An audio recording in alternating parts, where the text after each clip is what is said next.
Baik, selamat datang di video pengantar untuk praktikum pemrograman berorientasi objek atau berbasis objek dari Laboratorium Software Engineering and Application Teknik Komputer Fakultas Teknik Elektro Telkom University. Nah, di video kali ini kita akan masuk ke modul 5, yaitu penerapan inheritance pada Python. Untuk tujuan dari modul kali ini yaitu para peserta praktikum diharapkan dapat memahami dan mempelajari konsep dan aturan inheritance, mengenali sintaks Python yang digunakan pada konsep inheritance, dan juga memahami implementasi inheritance pada Python nantinya. Untuk alat dan bahannya, kalian cukup memiliki PC atau laptop yang telah terinstall software PyCharm untuk mengikuti video ini. Nah, lalu untuk materi pertama yaitu kita akan pelajari apa sih itu konsep inheritance. Secara definisi, inheritance atau pewarisan merupakan konsep pada pemrograman di mana sebuah kelas dapat menurunkan metode yang dimilikinya kepada subkelasnya. Syarat untuk melakukan inheritance adalah kita harus memiliki dua buah kelas yang akan bertindak sebagai superkelas dan subkelas atau kelas induk dan kelas turunan. Dalam codingan Python, untuk inheritance itu didefinisikan seperti ini. Misalnya kita memiliki satu kelas induk yang bernama induk. Lalu kita memiliki sebuah kelas turunan.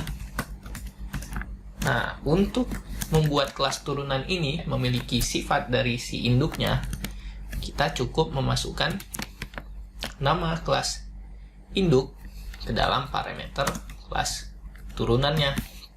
Sebenarnya jika kalian tidak melakukan inheritance pada suatu kelas, kalian tidak perlu memiliki parenthesis atau dua kurung ini di depan nama kelasnya. Dengan sintaks ini, harusnya kita sudah berhasil melakukan inheritance. Oke, langsung aja kita masuk ke konsep selanjutnya, yaitu access modifier pada inheritance atau pada pemrograman berorientasi objek pada umumnya. Yang pertama ada public. Nah, cara menandai access modifier pada Python yaitu jika fungsi atau sebuah properti kelas itu dinyatakan dengan access modifier public, maka nama dari fungsi itu kan seperti ini. Fungsi. Nah, namanya tidak akan mengandung karakter underscore di awalnya. Untuk access modifier selanjutnya, yaitu protected dan private, untuk membedakannya adalah jika properti ini protected, maka akan memiliki satu underscore di nama fungsi atau propertinya. Jika dia private, maka akan memiliki dua underscore pada nama fungsinya. Nah, terus apa perbedaannya protected dan private? Protected, ini fungsinya hanya akan dapat diakses oleh kelas turunannya. Nah, namun jika private, maka fungsi ini tidak akan dapat diakses dari luar, seakan-akan hanya dapat diakses oleh kelas ini aja. Nah, biasanya private ini digunakan untuk properti seperti variabel, agar nantinya untuk mengakses nilai yang ada di dalam variabel, barulah kita membuat fungsi public ataupun protected. Selanjutnya ada type of inheritance atau tipe-tipe dari inheritance. Yang pertama ada single inheritance, yaitu yang sudah kita tuliskan dari tadi. Nah, seperti ini. Ini adalah contoh dari single inheritance, di mana suatu superclass hanya menurunkan kepada satu subclass aja. Selanjutnya, ada yang dinamakan dengan multiple inheritance, yaitu inheritance yang dilakukan oleh dua induk kepada satu subclass ataupun satu induk kepada lebih dari satu subclass. Contohnya seperti ini. Kita memiliki induk lainnya, misalnya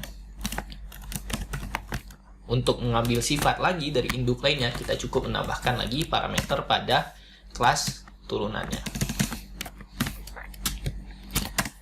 Lalu untuk tipe inheritance selanjutnya, kita memiliki multi-level inheritance.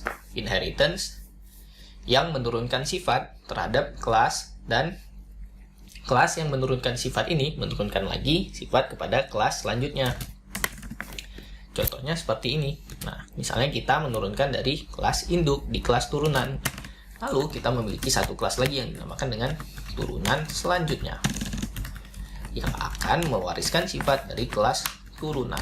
Kita sudah melakukan multi-level inheritance jika seperti ini.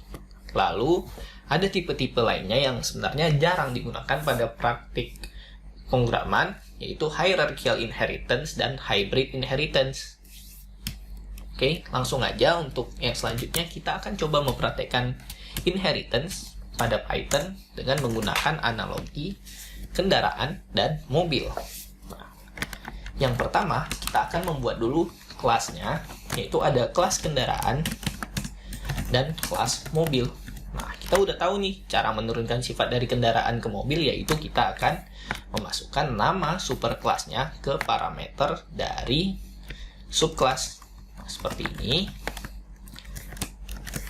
Lalu, yang pertama kita akan mendefinisikan dulu konstruktor dari superkelasnya. Tuh, kita akan melakukannya seperti ini.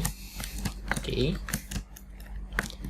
Lalu, kendaraan akan memiliki properti yang akan nantinya diinput atau kita isikan hardcode, ada codingannya, ada brand, lalu ada tahun, dan ada warna dari kendaraan tersebut. Lalu kita akan mengisikan nilai yang udah diinputkan atau kita hardcode ke objek nantinya ke dalam propertinya kelas kendaraan yang ditandai dengan keyword self, yang maksudnya adalah properti ini milik kelas yang sedang kita coding sekarang. Self.brand sama dengan brand, self.tahun kita isi dengan tahun, lalu self.warna. Properti selanjutnya yang dimiliki oleh kelas ini adalah fungsi untuk menampilkan detail dari kendaraannya. Nah, kita akan mempassing parameter keyword self agar fungsi ini dapat mengakses properti yang dimiliki oleh kelas kendaraan. Kita akan pertama kali menampilkan mereknya, yaitu self.brand, lalu ada tahun rilis pada variabel atau properti self.tahun, dan ada warna kendaraan, ada properti self.warna. Sudah selesai untuk properti yang dimiliki oleh kelas kendaraan. Saatnya kita menurunkan properti yang ada pada kelas kendaraan ke kelas mobil dengan cara kita membuat fungsi dengan nama. Kita membuat konstruktor juga untuk kelas mobil. Kita tetap akan memiliki parameter brand, tahun, dan warna. Namun untuk mobil kita memiliki properti tambahan, yaitu jumlah pintu. Nah, untuk mengambil properti yang kita sebenarnya passing ke kendaraan tanpa perlu lagi mengetikkan self.brand sama dengan brand dan selanjutnya, kita dapat menggunakan keyword super, yang artinya ambil properti dari superclass. Apa properti yang mau kita ambil? Yaitu fungsi konstruktornya superclass. Nah, di konstruktor superclass dia menerima brand, tahun, dan warna. Kenapa saat kita mengambil properti konstruktor dari superclass kita tidak menuliskan lagi parameter self? Karena parameter self itu khusus untuk properti milik si kelas tersebut, sedangkan konstruktor ini sebenarnya bukan milik kelas mobil, namun kita menurunkan sifat dari kelas kendaraan. Lalu selanjutnya baru kita mengisi properti untuk mobil, yaitu properti khususnya jumlah pintu dengan nilai yang akan kita buat di objek nantinya. Lalu mobil juga punya fungsi tersendiri untuk menampilkan detailnya. Kita namakan dengan tampilkan detail mobil.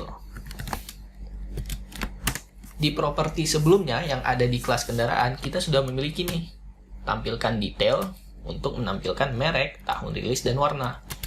Nah, karena kita sedang melakukan inheritance, maka kita bisa dong mengambil fungsi dari kelas kendaraan untuk mengambil 3 detail pertama dengan keyword super dot tampilkan detail. Baru untuk properti tambahannya kita tuliskan jumlah pintu self dot jumlah pintu. sekarang kita tinggal menginisialisasikan objeknya. Misalnya kita namakan dengan objek X adalah sebuah mobil dengan merek Sea Car dan tahun rilisnya adalah 2020.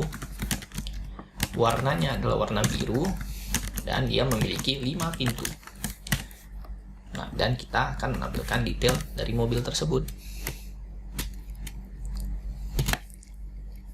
Nah, sudah terlihat di sini bahwa program yang kita buat untuk inheritance sudah berhasil. Sudah tampil merek Sea Car tahun rilis 2020, warna biru dan jumlah pintu 5.